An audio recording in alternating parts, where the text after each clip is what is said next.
Hi, KMS. Reporting from the she shed today is Mrs. Hines.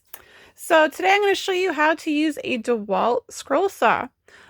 This is my scroll saw setup at home. So what this saw can do is there are a few projects that are on the saw that I want to talk about, and then the saw blades that I've bought in. These are crown tooth, so you can see the blade style. There, let me just let it focus.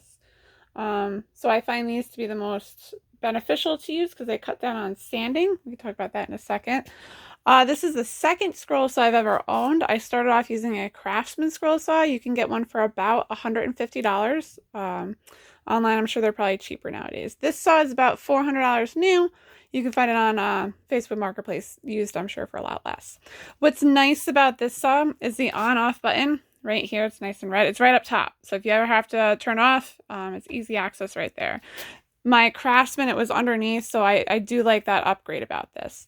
I also like that there's 20 inches between the blade and the back, so that is your workable area. So I can make really long pieces. I made like 30-inch pieces just by navigating the space of my table here. So what's important with your scroll saw is definitely the type of blade that you use. So I ordered a gross amount.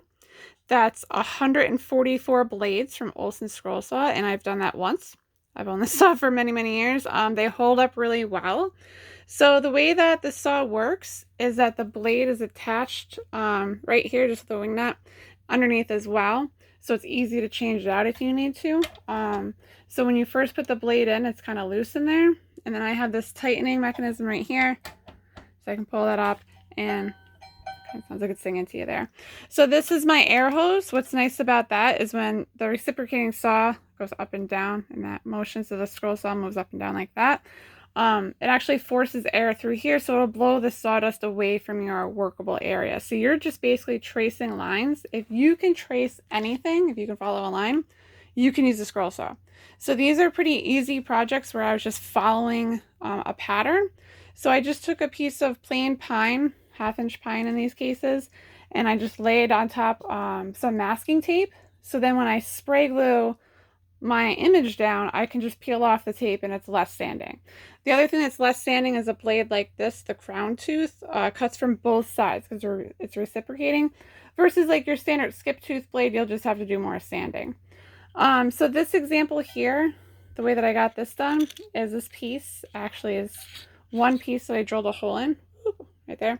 So I was able to fit the blade through and cut out this. So what's nice about the saw is that when you have it off and you have it out like this, you can take the blade off and fit your projects through. So you can cut in the center without making a cut from the outside, if that makes sense. So these are just some things you can do with the scroll saw. It's definitely worth the $150 investment. You can use a lot of scrap wood. You can, in any direction you can cut, you can get blades in different sizes. So again, if you just want to look on their website, they explain that all to you. But this is a great woodshop tool to start off with. So this is Mrs. Hines reporting from her she shed on how to use the scroll saw.